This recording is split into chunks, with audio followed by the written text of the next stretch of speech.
Los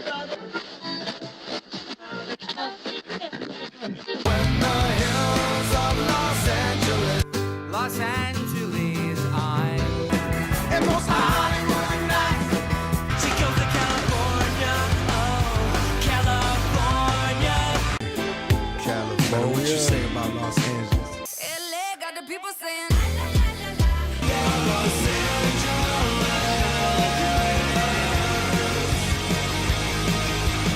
You're listening to Corner of the Galaxy on cornerofthegalaxy.com.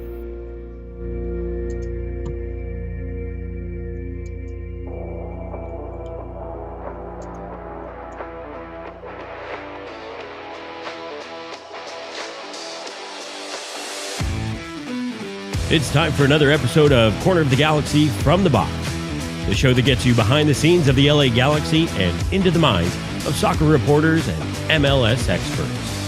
Your hosts for the day are Corner of the Galaxy's Josh Guesman and LA Times soccer reporter Kevin Baxter. Let's start the show. Hello, everybody. Welcome to Corner of the Galaxy from the Box on cornerofthegalaxy.com, coming to you on a special Monday holiday edition, July 5th, after an LA Galaxy 2-0 loss to Sporting Kansas City. You should be upset about that loss, but you should also understand the LA Galaxy think that they played very well, and I agree with them, and there was probably some progress. We're going to talk about that Sporting Kansas City game. I'm going to tell you who stood out, who didn't stand out, who needs to improve, all sorts of interesting stuff, injuries, and got a little crazy on Sunday night. So we'll talk about that. We have some breaking news. We're going to bring that to you somewhere in the middle of the show. Stick around for that. And then, of course, we're going to get you ready for the FC Dallas game coming up on Wednesday at 7:30 p.m. kickoff time on Spectrum Sportsnet. All right, that's what we got for you. To help me do all of it is the panda himself, Mr. Kevin Baxter. Kev, how you doing, buddy? My camera's already freezing. We're just getting started. I mean, you know, I would say a lot of people would hope that you'd stay frozen. Yeah, or at least all black.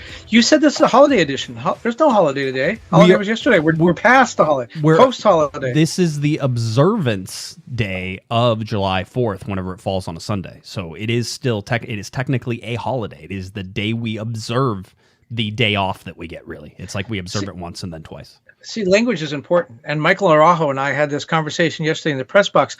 There's something in the close here, and I can't remember, that you wrote that when we go off the air that Michael reads that I always have a problem with. Mm-hmm. Where it's conditional. He told me about it, and then he was like, "Hey, I was just talking to Kevin, and he was harassing me about something." He goes, "Do I really need?" He goes, "I don't really need to record anything." I go, "Kevin makes no decisions about what you record and don't record. You're good, right?" So he's all. Do you remember what it is? It's something. It's something conditional where if this then that. Yeah, it is. It's something like that, and I think Mike and I workshopped that while we were doing it because I had an idea, and he's like, "Actually, I think I say this." So at the end of games, he may actually be conditional because we tried to take it from his end that he normally says at games and work that into that. So that was something there. I don't know. It's not that much fun.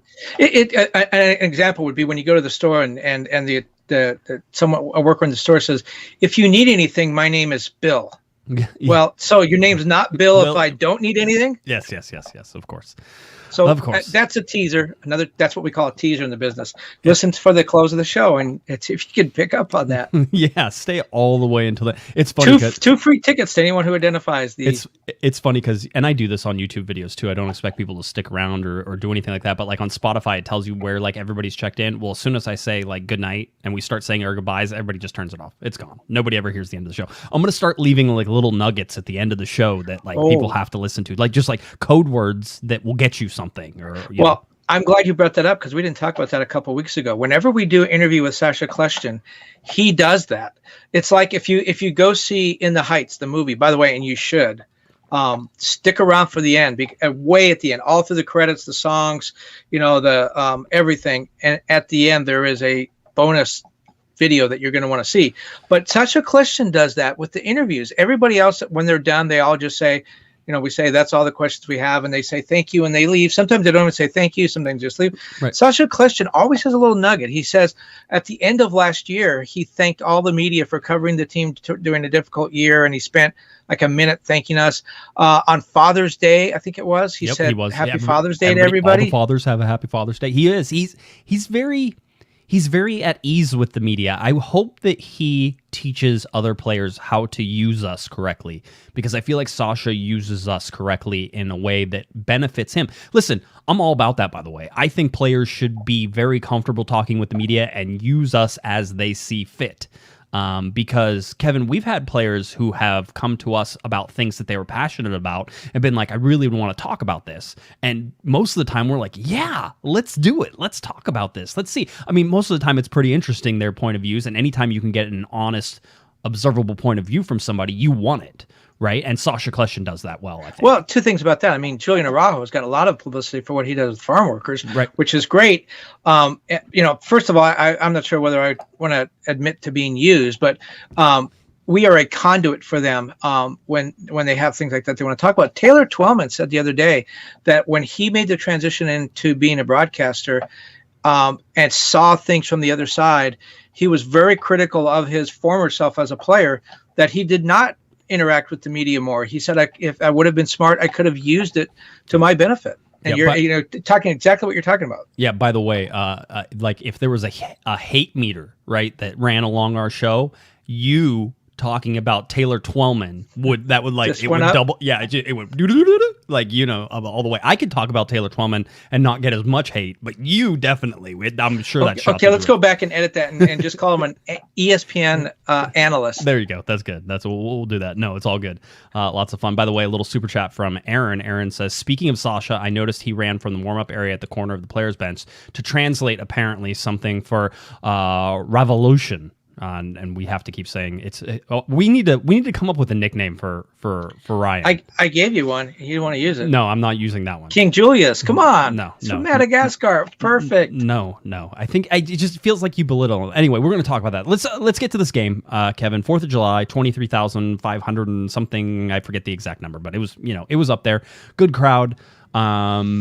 We sort of talked a little bit, and I said, I can tell everybody's not quite ready to get back yet, right? It's just, there's just a little bit, there's still like a 10% of people who are like, I'm not coming back to the stadium yet. You can see it like on that night, because normally that would be, you get another 2,000 people on that, and that's basically, that's a sellout for the LA Galaxy and everything else. So there's just a little bit, but it seemed like everybody enjoyed themselves, and they were treated to, I know the scoreline doesn't reflect this, Kevin, but they were treated to one of the best LA Galaxy performances in quite a while. They were treated to an entertaining game for sure.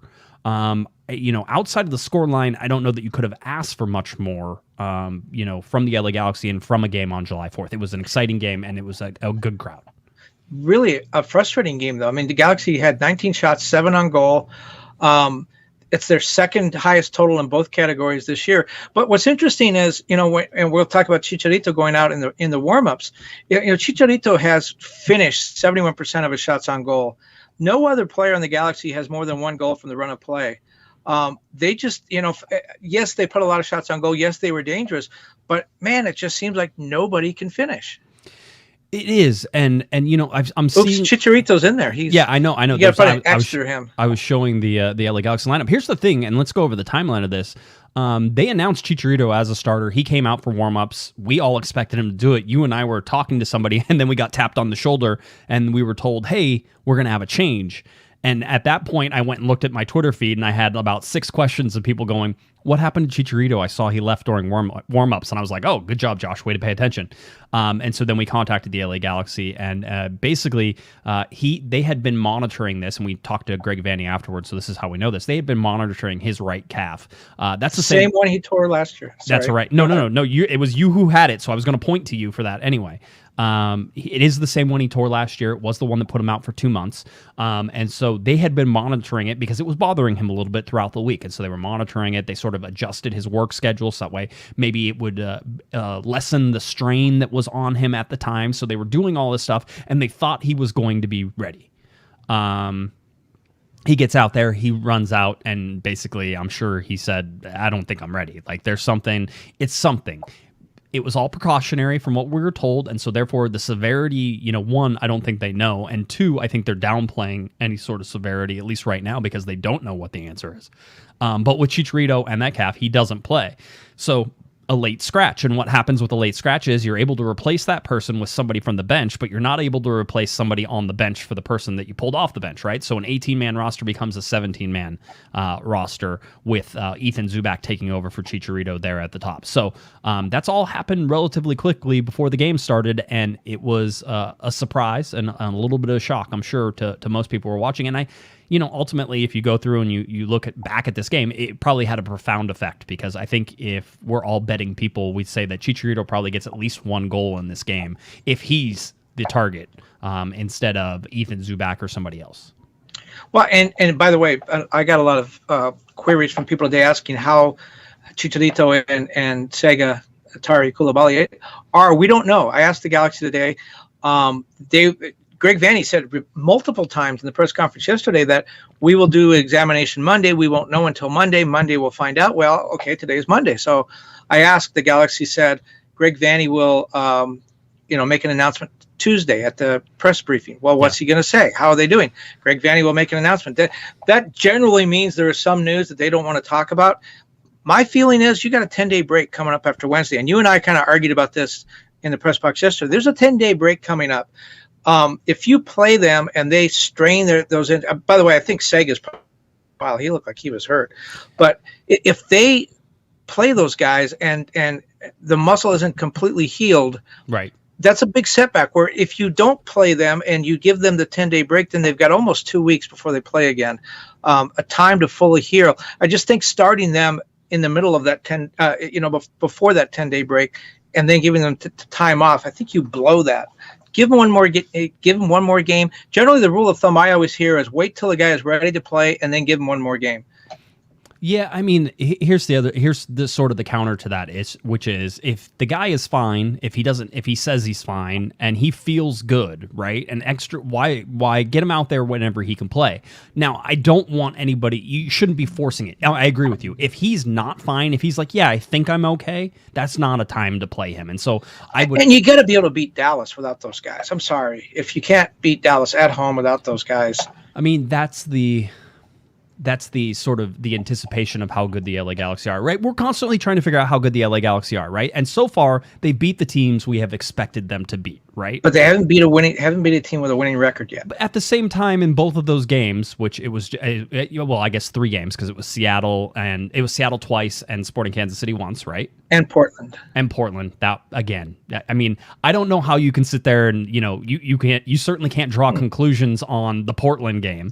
And when you look at the 2 games that they played really well, which was the Seattle game, the 2-1 loss at home, and this Sporting Kansas City game, you can't say that the LA Galaxy were outclassed or outworked or were out of their league in any such way. So far, what we're being pointed to is that the LA Galaxy seem like they're a top 5 team in the Western Conference. That's what at least my feeling is right now.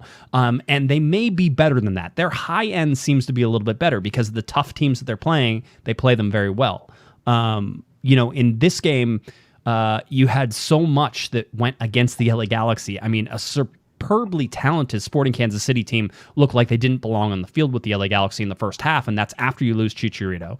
And then you go ahead and you lose Sega Koulibaly. I mean, and people in the chat room are asking about Danilo Acosta and how come he's not on the bench either. Well, he's also coming back from injury of some sort because Greg Vanney talked about him last week saying he was on track to get back. So, I mean, we go for injuries right now for the LA Galaxy, and coming out of this game, Kevin, the injury list is super long, and I should also point out the unavailable list is super long, right? Because Steres injured, Derek Williams suspended, one more game, right?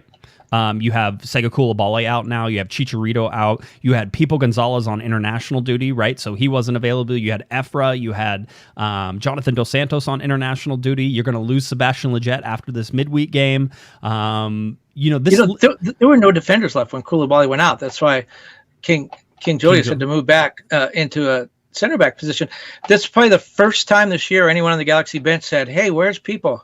Yeah, it is. But Greg Vanney actually had to like look for him for a second. It was like, oh yeah, that's right. Yeah. He's gone. He's out playing with Costa Rica. You had O'Neal as well. Is out with Jamaica.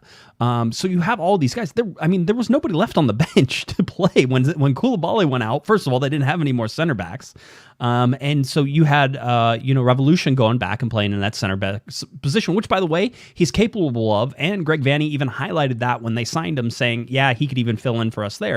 And if you looked at his positioning, and let's talk about this first half, and the first 40 minutes of watching, Rayan Raveloson, he was outstanding. I mean, Greg Vanney called him outstanding. He was calm, confident. We're talking about a revolution. Yeah, I know. Revolution, yes. He was everything the LA Galaxy ever wanted in a 6. Short sample size. You got to see him for 90 minutes, and let's see, 50 of those minutes he was at playing center back, right? And Greg Vanney says, he wasn't even scheduled to play 90 minutes. The only reason he went that long was because he got to play some of that at center back.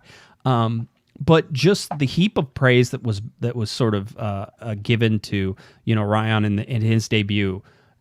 I mean, the LA Galaxy, in one game, you have to sit there and hit a home run with him. He was dynamic. He was defensively strong. He wasn't out physicaled in any of this stuff, right? I mean, he was in there. He was battling. He made several good plays to tackle players off the ball against a very good midfield in Sporting Kansas City. And, everybody talks about Busio and how good Busio was going to be. Busio wasn't in this game. The LA Galaxy did a great job of marking him out of this game. He really didn't have a good game at all. Johnny Russell scores his first goal of the season. And so you go through this whole thing, and I don't want to say that the 2-0 result wasn't deserved for Sporting. It is. They capitalized on the mistake. But you have Adam Saldana, who had to come in and sort of cover whenever, Sega Koulibaly came out. I don't know that I would have made that sub. I don't know that I wouldn't have put Sasha Kleshin in that spot and let him play, because Saldana has proven that he can cough up the ball in dangerous spots, and that's absolutely what happened in this game. Adam Saldana coughed up the ball in a dangerous position, Kevin, and that cost the LA Galaxy the game. You would like to say it's a team problem, right? You would like to say, oh, well, the team let this happen. And certainly if you don't finish your chances, that's a team problem. But whenever you're going back to the mistake that happened, it was Adam Saldana. It wasn't Jonathan Bond. Somebody tried to tell me it was Jonathan Bond's pass. Saldana had plenty of time to get the ball, to move the ball and do something. He took a bad touch. Johnny Russell made him pay. That's it. And Jonathan Bond even tried to bail him out after it. Well, and the goal came on the rebound, which is always interesting to me. I've talked to Matt Reese when he was Galaxy goalkeeper coach, and he told me I don't know what Jonathan Bond could have done differently on this, but I just thought about it when the header, the ball came in, Bond punched it back, Russell jumped all over it, and it had a little header that went over his head. If he catches that ball, that doesn't happen. And Matt Reese told me once, and something I've watched for ever since, American keepers generally catch the ball because they grow up catching the ball in football, basketball, baseball. They catch the ball. And European keepers almost always punch it out because they're used to playing without their hands. If Jonathan Bond catches the ball there, maybe Russell doesn't score. By the way, Kansas City, you talked about the dominance of the Galaxy. Kansas City didn't even have a shot of any kind until first half stoppage time. Yep. Yeah, and that was on a set piece. And if you talk about Revolution, he hasn't played a lot lately. He played a full season in France, but then he's been off and training in France and trying to get over here. And he's only trained a few times with the Galaxy. And we talk about no other center backs.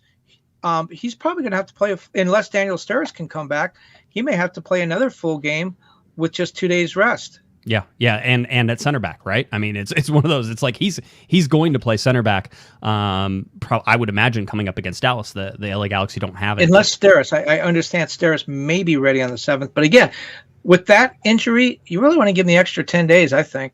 Yeah, I mean, the whole thing. By the way, let's go back to Jonathan Bond and that whole thing. I know you were talking about what Matt Reese had told you. There's no way he's catching that ball. The shot was like from 6 yards away from him after the turnover, so pretty tight area to try to even get a hand on the ball, and it was a reaction save as it was. I've seen guys go over the middle with safeties hanging on them, and they catch the ball. Yeah, yeah. Not from the quarterback. Tom Brady isn't firing it from 4 yards away. So the other thing is, talking about Jonathan Bond, in my eyes, something wasn't right with him on Sunday night. I have no inside information. I'm just going on observance. He seemed shaky. He seemed, I mean, it almost like he seemed nervous, Kevin, and that's not what it was. I don't believe that he was nervous. I think that has an injury of some sort. His clearances weren't as strong as they normally are. His passing wasn't as good. He didn't seem as mobile all the time, right? A lot of his stuff was very short in terms of the passes that he made. And so for me, something I think is going on with Jonathan Bond. I don't know if that's the case, but at least in my eyes, that was one of his poor performances.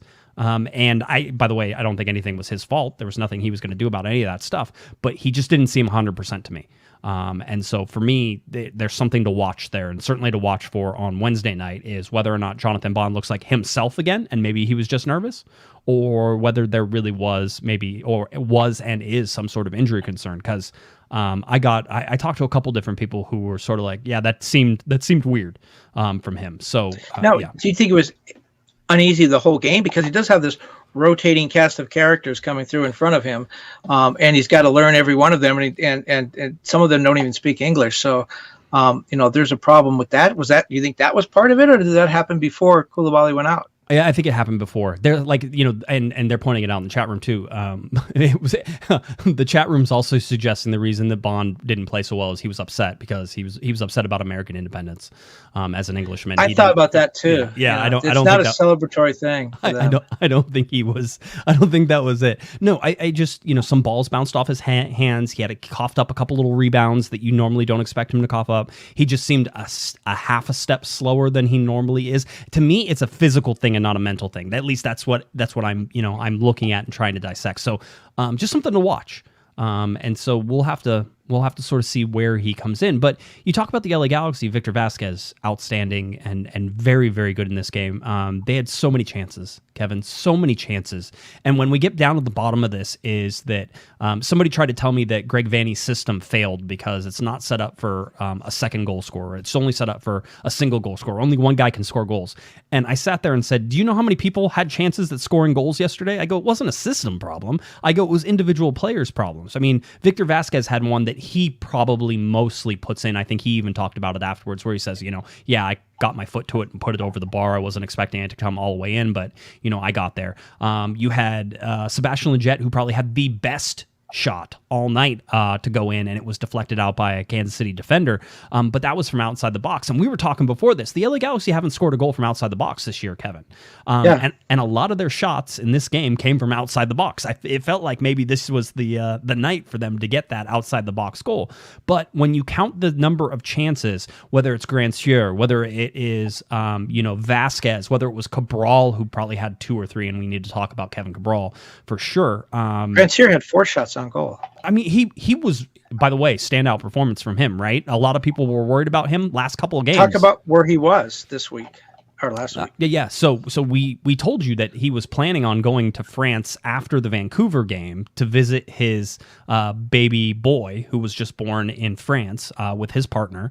And by the way, we were talking about this. We say partner because we don't know if it's a girlfriend or wife, and we haven't gotten that cleared up, and I don't want to call her something she's not. So, but with his partner, he went to go back and visit his baby boy, and that was supposed to happen after Vancouver, and he said, you know what, I'm going to stay, and I'm going to play the game against San Jose, and he had a very good game against San Jose. But he did go to France after that San Jose game. He went, and then he came back, and he was ready for the game over the weekend. So what a round trip that was. I mean, flying to Paris from LA is, I think, 11 hours going in that direction and then coming back. And I doubt he was flying charter or anything else. So that's a long trip for that guy. And he had plenty of energy. I think one of the big criticisms about him early, Kevin, is that, he would run out of gas in like the first half. But you saw a fairly strong Grandsir all the way through 70, 75 minutes, I think, before he got subbed finally. And even then, I don't know that I would have pulled him, but he's starting to cramp up a little bit, I think, from some of that stuff. Yeah, I remember these players have just come here from Europe, and we were in the middle of a heat wave that's hot even for us. That's why I wonder about Raveloson, because, or whatever, King Midas. I'm going to just go with King Midas. King Midas or King Julian? King Julian. I just keep changing it. In fact, don't ever make it the same. Change it constantly. Yeah, they have to keep guessing. No, that's why I worry about about him a little bit. He wasn't supposed to play 90 minutes. He was for 90 minutes, according to Vanney. Right. Now he's played 180 minutes in 4 days. And this heat, yes, I know it's at night. It was a little cooler, but still, if you come from France, the temperature on Sunday night was pretty hot. Yeah. And it's going to be hot again if you come from France on Wednesday. Well, I mean, I don't know, isn't it warm in France right now too? I mean, but he's played through the winter when it's been pretty chilly. Yeah. So, no, I mean, all that stuff. I mean, you look at this again, you don't have Sega, you don't have Dan Steres, you don't have Derek Williams, you don't have JDS, you don't have Efra, you don't have Chicharito. You were down 2 designated players. And you went and took the second place in the second place team in the Western Conference, and you took them to the mat. You outplayed them, you outperformed them, you did everything that you were supposed to do, except for score goals. And again, it wasn't a system problem for me. This is not Greg Vanney. Greg Vanney doesn't know how to get other people to score. Look back at all those chances. These are individual player problems, right? This is Cabral, and certainly Cabral. I think if there's anybody who laid an egg on the night, it was Kevin Cabral. You saw him almost score like 12 times against San Jose. Over exaggeration, it was 2 or 3. But you saw him almost score a bunch against San Jose, and you hope that he would have to sort of get that confidence and build something. And then you see him going in here on a day when Chicharito isn't going to be there. You knew Kevin Cabral was going to be an important part of this offense, and he didn't show up and he didn't perform. So far to me, Kevin, he looks like he doesn't understand how physical the league is. It looks like he's expecting to get, those League Two French calls, like where somebody breathes on you and you fall down and it's a red card. He's not going to get any of that in MLS, and he's got to figure out how to be more physical or avoid the physicality using his speed. A lot of his stuff is too predictable for me, but outside of all that, the one-touch finishes, the stuff where he's put in a good position. He had one early in the game where he got it on the left-hand side. He cut in and he had space and had the ability to shoot from just outside the box, and he shot it, and it was basically right at the goalkeeper.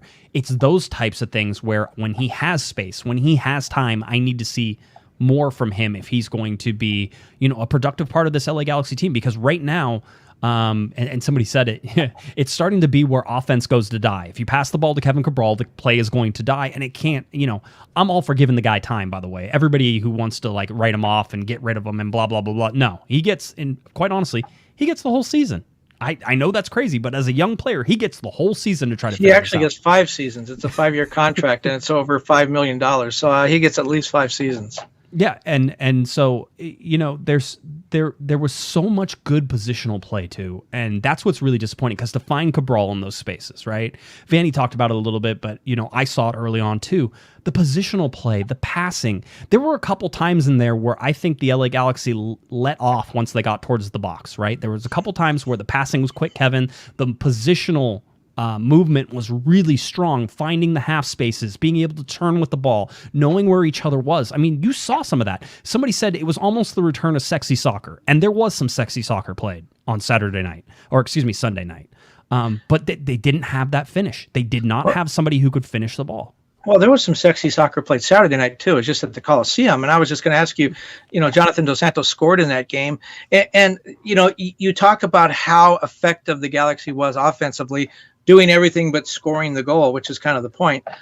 I just kind of wonder, on one hand, whether Jonathan Dos Santos would have made a difference. On the other hand, it wasn't getting the ball to the forwards. It was getting the ball past the goalkeeper. That was the problem. So maybe Jonathan doesn't make that much of a difference. I don't know. Yeah, I mean, listen, it certainly feels like, and there's rumors around right now that Jonathan Dos Santos will not return next year, but it certainly feels like with Raveloson in there now, that the LA Galaxy have a pure 6. And by the way, somebody I think wanted to argue with me on Twitter that I said, the LA Galaxy really haven't had a 6 since Perry Kitchen left. So it really wasn't that long ago. And they're like, Perry Kitchen, what did he win? I'm like, it doesn't matter what he won. He was a 6. That was I thought his name was Kevin Kitchen. Yeah, that's right. Yeah. But Perry Kitchen was there. He was a 6. He is a central defensive midfielder. He is a guy who is in there. Nigel de Jong is a 6. Duh. He's a dedicated person. Raveloson is a 6. The LA Galaxy didn't have a 6 until Raveloson came on here, because Jonathan Dos Santos plays it. But in my mind, Dos Santos is more of an 8. Vasquez is more of an attacking central midfielder and less of an 8. The 8 is sort of the box-to-box guy. Kleshten's more attacking. Jonathan Dos Santos is the box-to-box, so he's more of an 8, but there was no 6. And with Raveloson, they now have a 6. But that means that if Jonathan Dos Santos plays in this formation, that you are going to get more of an 8 out of Jonathan Dos Santos. And as we saw him play with Mexico, he can score goals whenever he gets forward. We know this. Now, I'm not sure it was Nigeria who they played. Is that who it was? Yeah, it was a really young team. I think they had a total of 5 international caps going into the game. Yeah.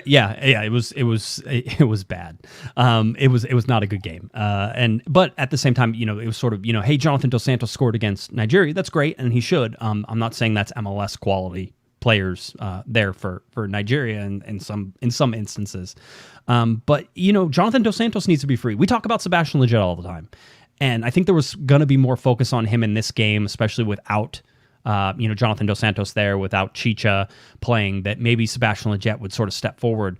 And we continue to see that Sebastian Lletget is better with the U.S. men's national team right now than he is with the LA Galaxy. And he's not comfortable with the LA Galaxy. I can't say that. I thought he played okay. He wasn't completely, gone. But you're looking, when he plays for the U.S. men's national team, he is a game changer, which is crazy to think with all the talented players they have. He really does do a lot of good things for them. You know how that came about? I actually talked to Greg Berhalter about that. I think we talked about this earlier. Berhalter said Vanny is going to figure it out. He said Sebastian took a while to grow on us, and being around him and finding out what makes him tick as a person and translating that into what makes him tick as a player.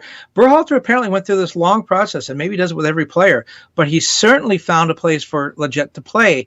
And he pointed out to me, he said, you saw him when he first came in under our program, and what did we do with him? We played him just like Greg Vanny does. We played him, back on the other end, and he was totally ineffective, and we never saw him do anything that, was spectacular.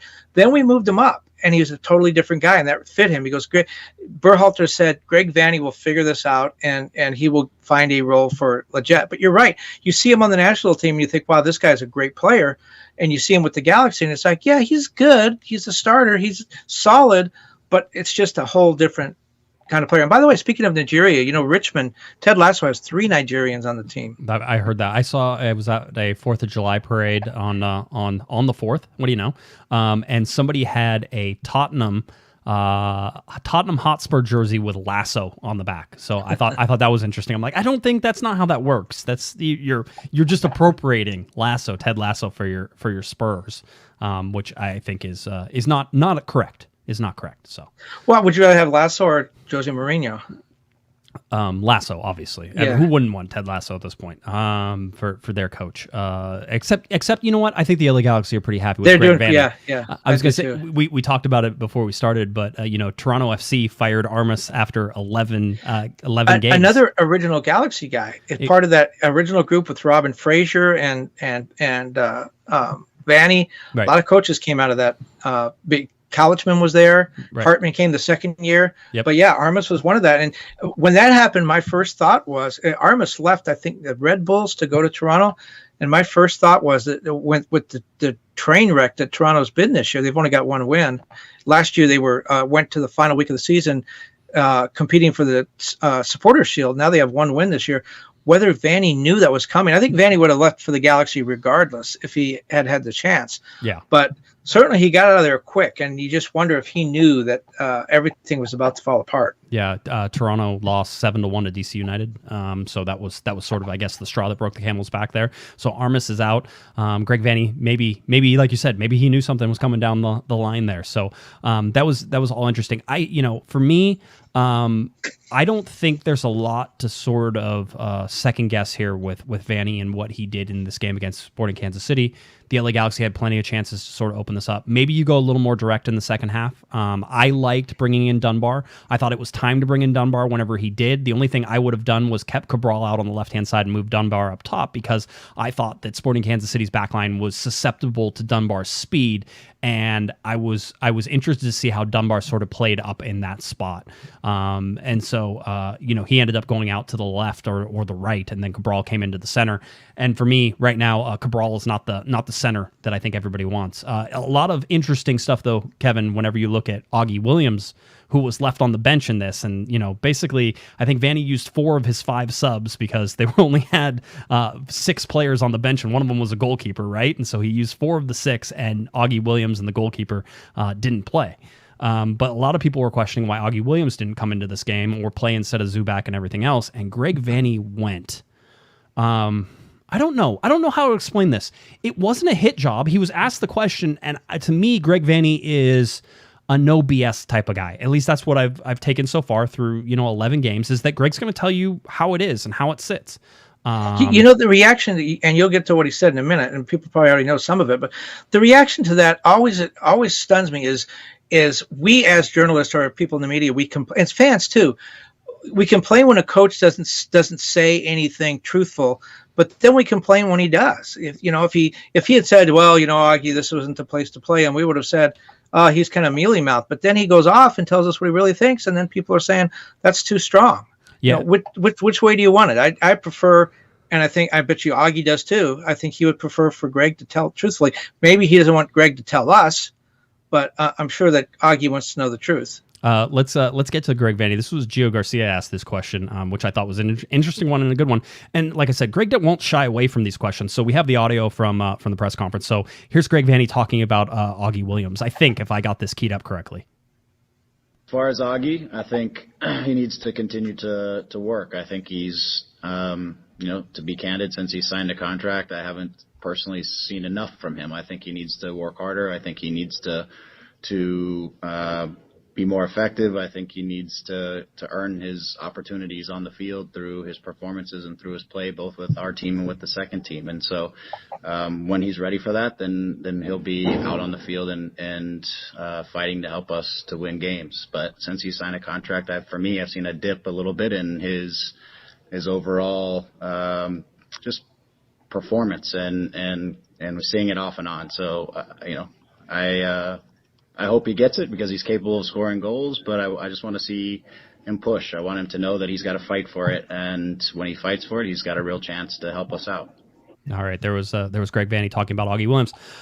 Damian Calhoun, we were sitting in there, said, dang, the only thing Vanny didn't do was add him on Twitter, right? It was like one of those, it's like, he didn't pull any punches with that. I think it's and I've seen the overreaction on Twitter to this. I'm sort of with you. I think Augie Williams already knew this. I'm sure Greg Vanny already told him. And if not, you know what? Guess what? You're professional. This is part of it. And I've talked to some people who've watched Augie Williams play down with LA Galaxy 2 as well, and they're not surprised by the comments that Greg Vanny made at all. Here's the thing, though. People are like panicking because, there's a good likelihood, Kevin, that Chicharito's not going to be able to play Wednesday, which means that Ethan Zubak may start again up top, or the Galaxy may go into some other formation that maybe doesn't use Ethan Zubak. But, there's certainly some criticisms, again, Ethan Zubak about whether or not he's MLS caliber quality and whether he can play. But people are like, oh, well, Greg Vanny's going to start Augie Williams after he says this. This was just to fire him up. That does not feel like the Greg Vanny that I know so far, Kevin, and maybe you could disagree, but for me, the Greg Vanny that I know so far said that way Augie Williams would start putting in the work. And whenever he puts in the work, Greg isn't going to be like, oh, you worked hard for 2 days. You heard him there. He said it's been on and off. He goes, it's not about working hard for 2 days. Greg Vanny wants to see him work hard for the next month, right? He wants to see him work hard for the next, 2 weeks before he's going to earn a chance and earn some of Greg Vanny's playing time back. There's no panic in Greg Vanny with Augie Williams. He's not going to just throw him out there and start him. Watch, he'll start him on Wednesday and I'll look like a moron. But for me, there is no panic in Greg Vanny, and he is saying that Augie Williams, listen, you gotta do better. And the fact that he was on the bench is a question. Like, if he's not going to play, then why is he even on the bench? But I have a feeling a short bench and, injuries to anybody on the front line might have necessitated Augie Williams get playing time instead of Greg Vanny having the option on him. So I think Augie will be good for this. And so far, he seems to be a fighter. He seems to be a guy who wants to fight for these things. And so we'll see. We'll see what comes of that. He just came back from playing for his national team in Africa, too. So yep. A little bit of confidence, maybe a little bit of fatigue. But it's interesting what you said about whether or not they'll use Ethan Zubak, because, this seems to be a perpetual conversation in soccer. the Galaxy, like LAFC, even more with LAFC, they are locked into a style of play and a formation. And you see coaches trying to force players into those roles. When a Carlos Vela goes out, they don't say, well, we'll play a different style. No, they've tried to find another guy to play Vela's spot, and it doesn't work. Right. Is Vanny Vanny seems a lot more amenable to moving things around, seems a lot more flexible, a lot more looking at the formation as to what you want to accomplish and not being so staid. So, Vasquez was playing sort of as the forward or the target striker, if you will. He was definitely a 10, at least a 10. And then maybe he was, like you said, he was up above in some different places. I'll look at the passing map while you talk so I can sort of see where the rhombus again. Where Vasquez sort of, up there, up top next to Ethan Zubak. So he was absolutely there. Because, if you look at the roster and you don't play and you say, okay, we're going to play the way we play with Chicharito, if you don't put Zubek in there and you don't put Augie Williams in there, you can't play that formation unless, again, you use Victor Vasquez up there. So we're not looking just at who's in the lineup, but when you decide on who those 11 players are, the 10 field players, the next move Vanny has to make is, okay, then how do I deploy them? Yep. What's the best way to do that? Do I have 5 midfielders and 4 defenders? And is that the best way that this works? I think that it's funny because we see all this, and certainly the chat room, and people on Twitter too. A lot of people are sort of writing off Kevin Cabral, right? Saying, oh, he can't play there, the whole deal. They're different situations than Augie Williams, right? So we look at Augie Williams, and this is a guy who's coming up, who Greg Vanny wants him to earn a spot, right? Kevin Cabral was out there, and his play in League Two has already earned him a starting spot. Now he has to keep that, and you want to see him do that. But one of the things that you can't do with young players, Kevin, is absolutely destroy any confidence they have by sitting somebody like Kevin Cabral. You want to wreck Cabral? Go ahead and sit him right now.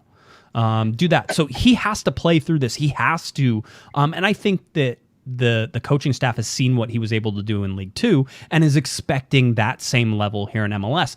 And until he proves he absolutely can't reach that level for whatever reason, then I think they're gonna keep putting him out there in order to get him the experience that he needs. And like you said, 5-year deal here. This is not a short-term project for the LA Galaxy. And him being as young as he is absolutely affects, how and what you do with him and how you develop him and how you bring him on.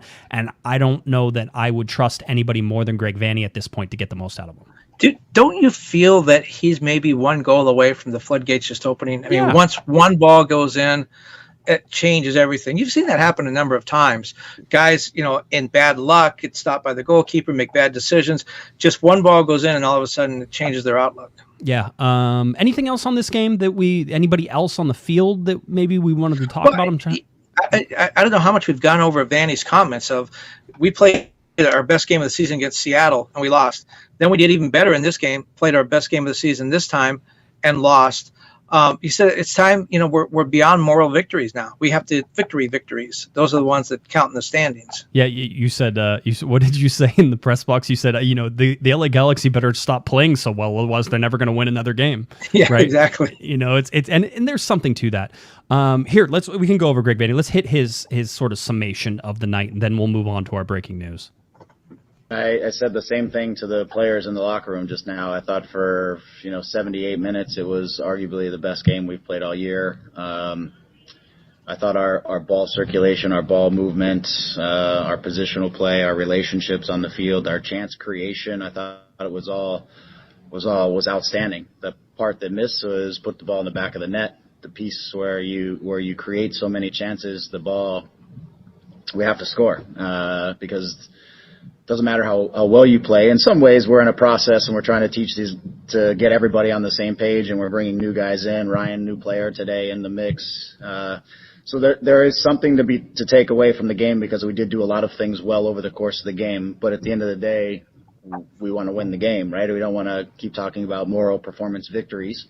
However, there are some really good takeaways, but we need to score. We deserve to take something out of this game. We said it after the Seattle game, and now this is 2 home games in a row where we felt like we've outperformed another very good opponent and didn't come away with the win. So I want them to recognize the good things in the game, but to also be frustrated that we didn't win the game. All right. And you know what? That's exactly the message I believe that Vanny gave his players, because he could see they were frustrated. We could see it in the press box. By the 65th minute, every time there was a shot that didn't go in. You'd see guys throwing their hands up, and they were getting super frustrated. And before they went off into the night, Vanny wanted them to know that they had played a great game and that just keep doing what you're doing. It's going to pay off. The last thing you want is a guy to go home from that and say, we've got to change everything. It's not working. We're not scoring goals. No, you guys played a great game. It just, the other team got a little lucky, or the breaks went their way, whatever you want to call it. I believe Vanny gave his players the same message he gave us. We played a great game. It just wasn't good enough, but keep doing this because it's going to pay off. Yeah, the LA Galaxy totaled 7 shots on target in the game, 6 on target for Sporting Kansas City. The LA Galaxy didn't get any of those to go in the net. Interesting on the expected goals side, it had the LA Galaxy at 1.9 expected goals and 1.8 for Sporting Kansas City. SKC's jumps up a lot because of that Saldana giveaway. So whenever you're trying to sort of parse out where this is and how this sort of sits, for me, it sits in those spaces. And if you look through basically the first 50 minutes, Sporting Kansas City had a 0 expected goal rate on that because the LA Galaxy did such a great job defensively. Again, Raveloson, he was one of the reasons the LA Galaxy were so good. And quite honestly, Sega Coulibaly has come in and been, I think, almost perfect. A little hiccup here and there, nothing major, nothing to worry about, and you appreciated the fact that he was able to sort of fill in immediately and make those impacts. So if he can't go, then you have some more problems. Raveloson's probably going to play center back. That's probably how it's going to go. But like you said, we'll have to wait. The LA Galaxy scheduled a media call on Tuesday, which is tomorrow. We're recording on Monday night on Tuesday.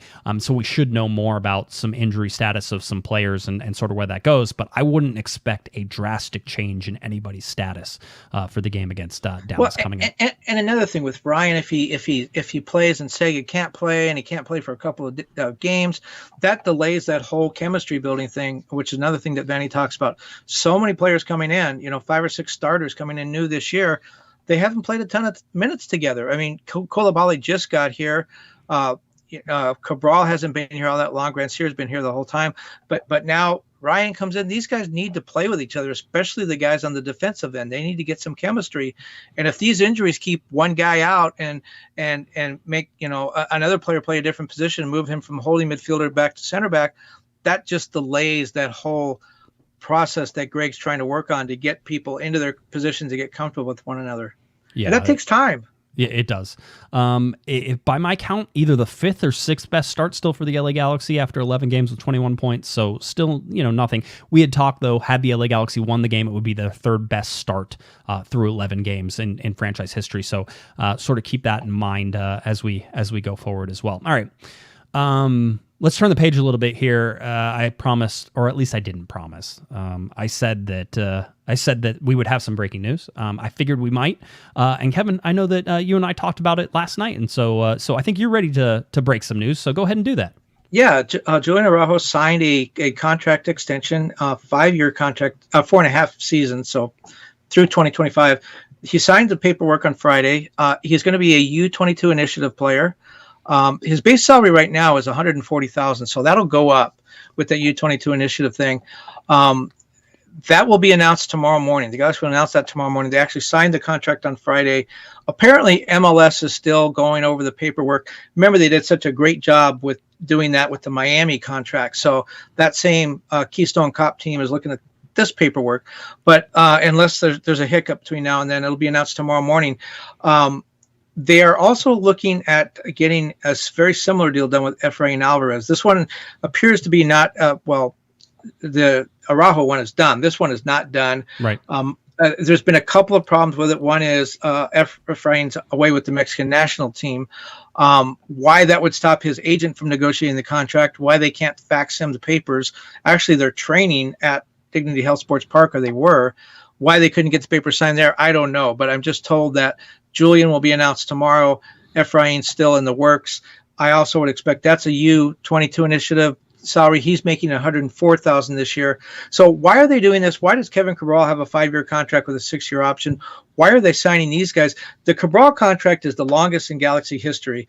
Julian, my understanding, is the 2nd longest. Why sign these young players, Cabral is 22, to long-term contracts?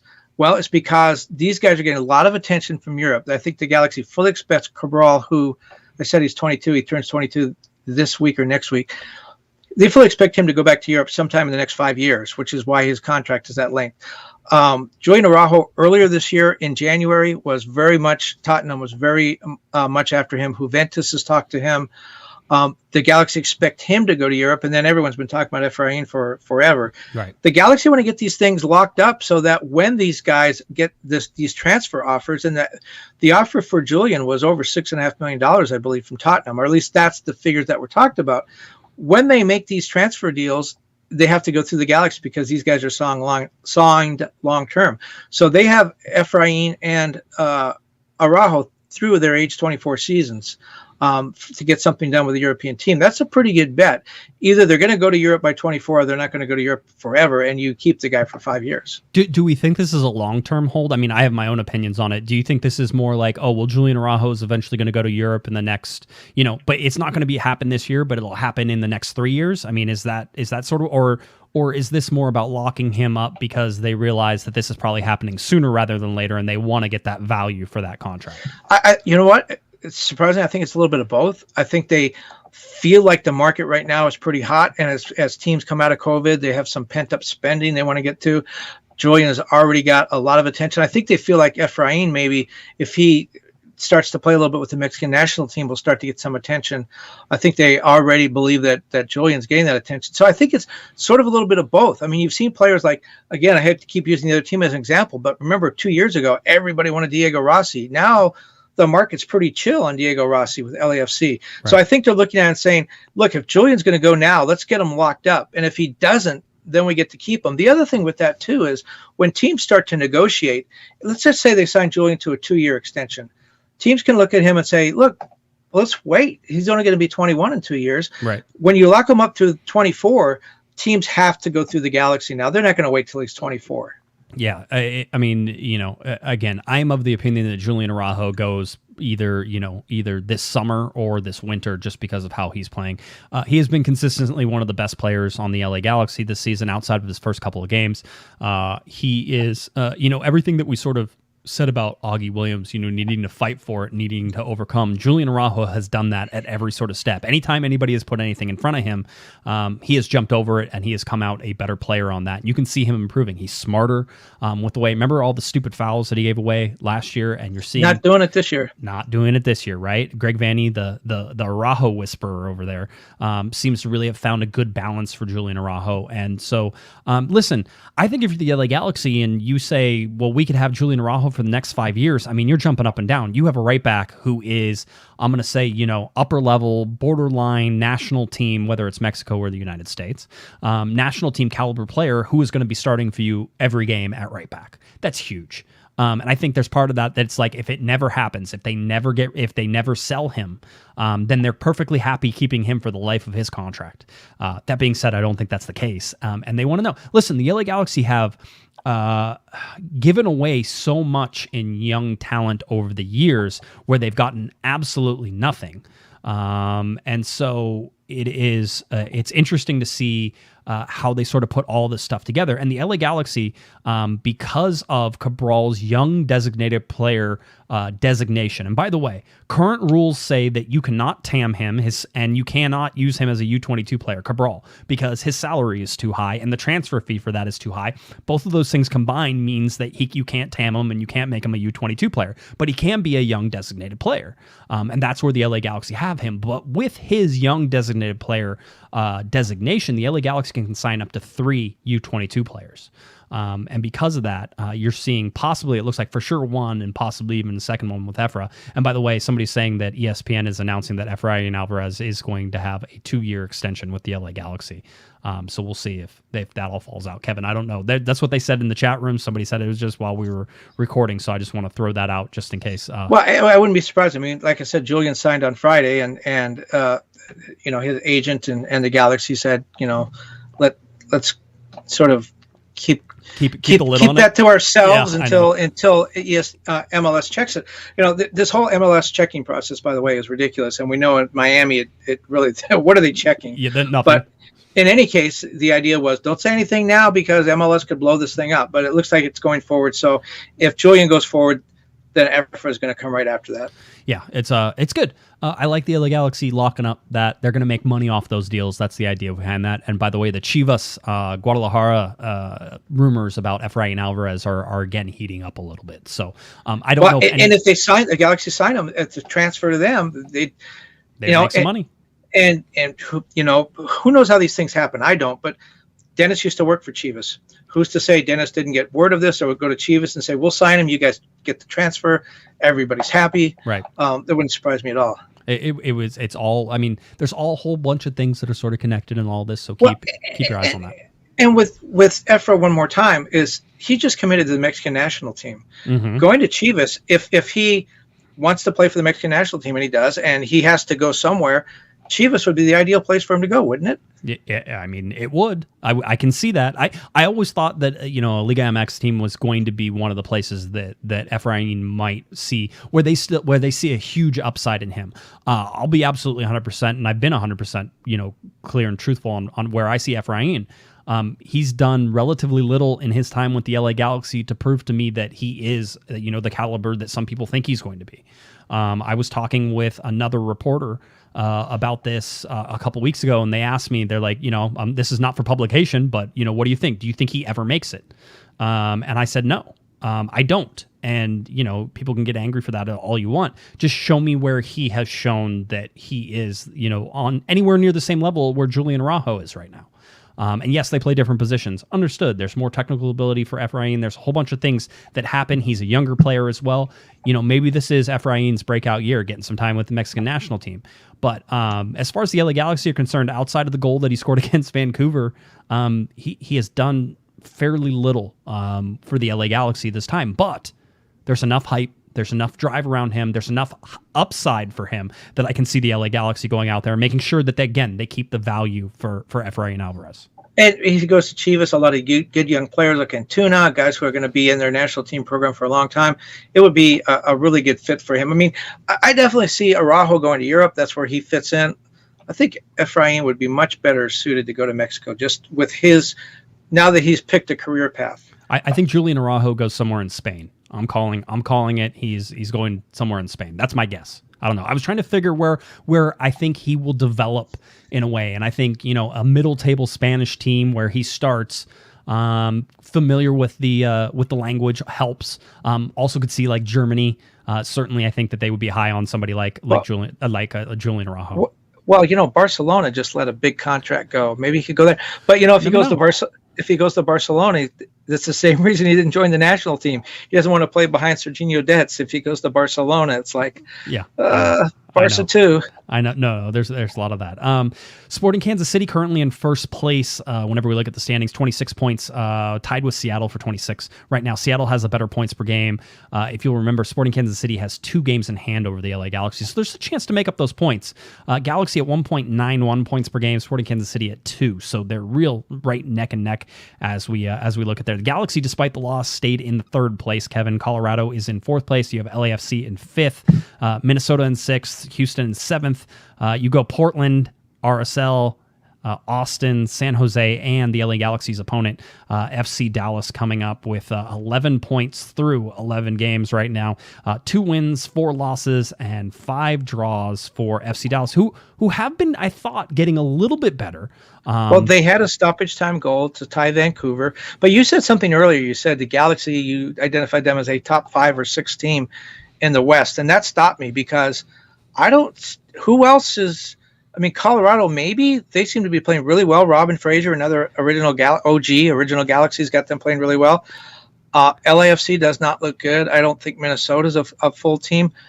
I don't know. Maybe it's the top 4. I mean, I just don't.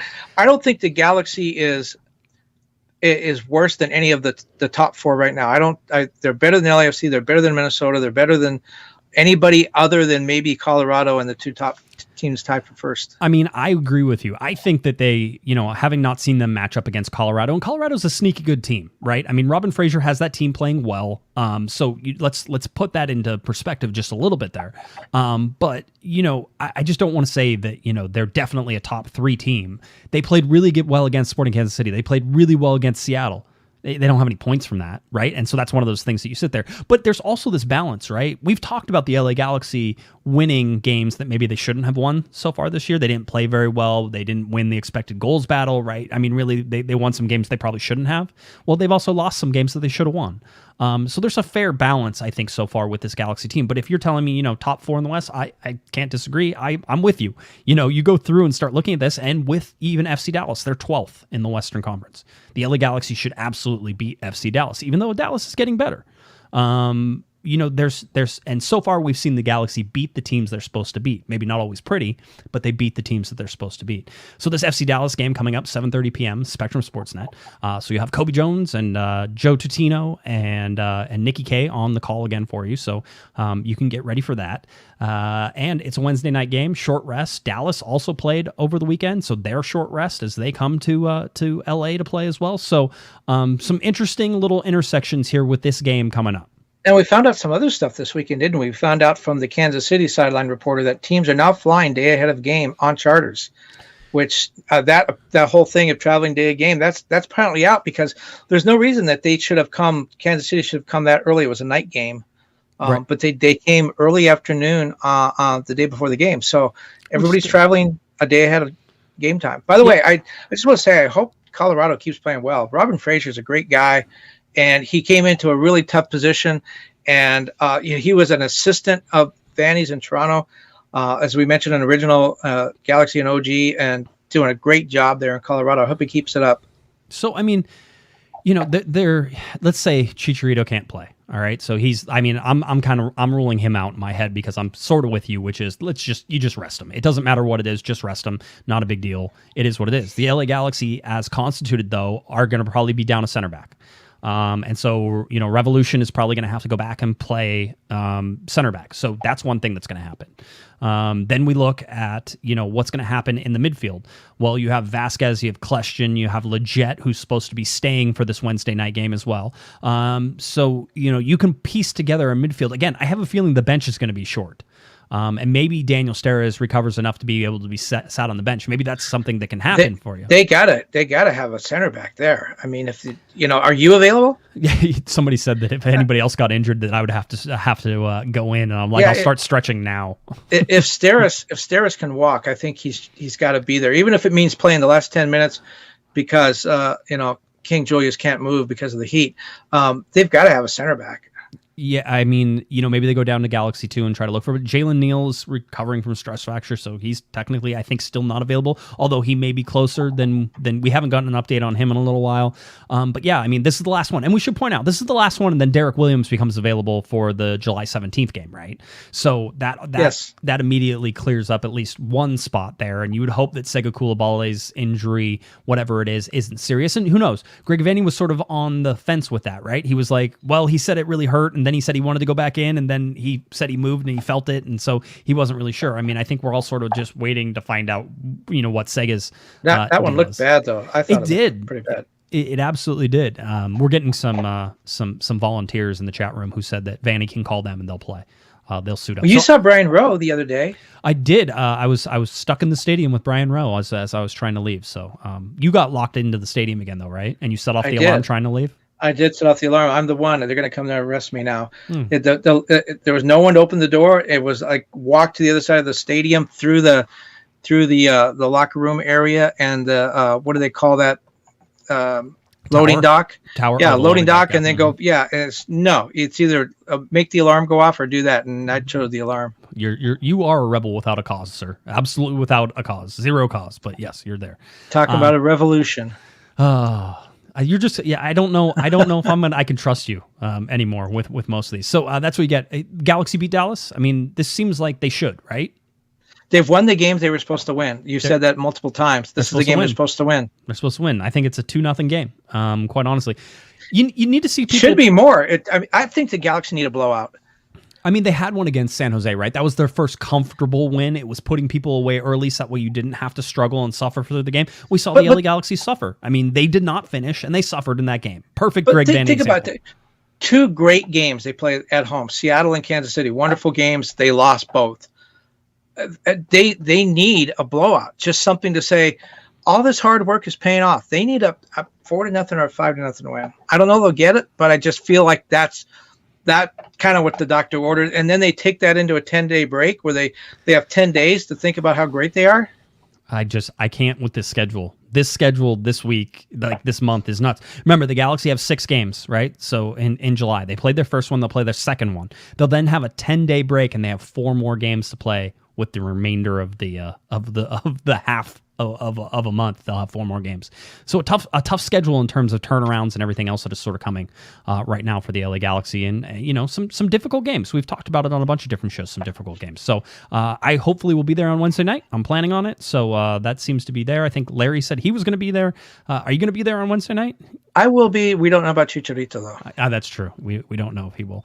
The other part of this is that you are getting ready to go to the Olympics, and we've talked about that as well. I am. So, yeah, I am. July. You go after the July 17th game, if I remember Correct. correctly. Okay, I go on July 18th. And we're going to try to record while you're in Japan, while you're in Tokyo for the Olympics, right? It sounds like I'll be stuck in my hotel room, so I have nothing else to do. Yes, that works. The time changes. We're going to have to. We're going to be playing it by ear. Fingers crossed. We'll see how. Russia? We did it in Russia. We did. So just tell all the listeners, check your daily listings for time and date in your area. That's right. That's how it goes. All right. Very good. Anything else, Kevin, you want to get to, or you think? Oh, we got a ton, but everybody listen for Michael Araujo in this, and as we're going off the air, listen and see if you can pick up the mistake. All right. I'm sure everybody will be waiting with bated breath. All right. If you're looking for Mr. Kevin Baxter, it's at KBaxter11 on Twitter. Go ahead and find him, latimes.com. Olympic coverage coming up. He's going to be there. So make sure you check that out, latimes.com for Mr. Kevin Baxter. If you're looking for me on Twitter, at Guesman, JGUESMAN, and of course at Galaxy Podcast, cornerofthegalaxy.com, where you can find us videos. We have a post-game reaction video. We have the full media call after the game as well. Videos up there, some recaps, some articles. Larry has a great article in there, so go check it out, cornerofthegalaxy.com. All right, I think that about does it for Mr. Kevin, the Panda Baxter. I'm Josh Pato Guesman. You've been listening. You've been watching to Corner of the Galaxy from the box on cornerofthegalaxy.com. Have a great one, everybody.